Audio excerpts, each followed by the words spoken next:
Sa bisa ng warrant of arrest, dinakip ang isang lalaking nagpapanggap na abogado. Ang isa sa mga complainant, natangayan daw ng mahigit kalahating milyong piso. Saksi si Emil Sumangil, exclusive.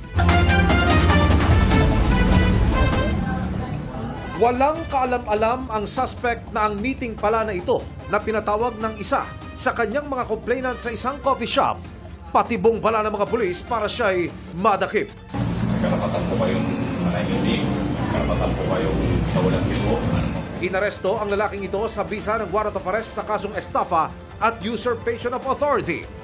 Ayon sa San Juan Police, inireklamo ang suspect na nagpapanggap daw na abogado at nagpipresentang makakatulong sa mga problemang legal ng kanyang mabibiktima. Noong 2019 po ay nagkaroon to ng kaso sa Santa Maria, Bulacan, at noong 2024 po ay nagkaroon din po ng same case pero po sa Pasay City naman. Meron pong kaso, dismiss na.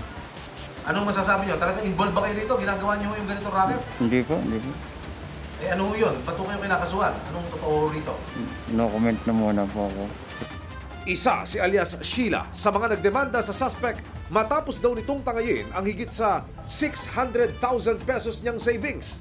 Maayos ang bihis, nakabarong. Talagang tindig pong abogado. Sabi niya matutulungan po daw niya ako. Problema sa lupa ang inilapit daw ng biktima sa suspect na nagyabang na raw agad na may koneksyon siya sa mga ahensya ng gobyerno. Pero mula 2022 ng kanya itong makatransaksyon hanggang ngayon, wala pa rin nangyayari. Na-depress po, tsaka yun. Siyempre, alam niyo naman po kung paano kumita ng pera. Sana wag masyadong agad nagtitiwala. Mahirap po. Masakit. Kayo ba yung abogado talaga? Graduate lang po.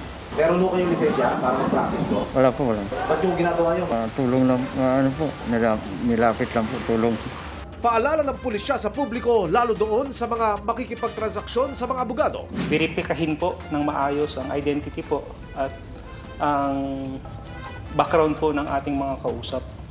Huwag po tayo basta maniniwala sa kanila at hingin po natin yung credentials nila kung sila'y totoong mga professional.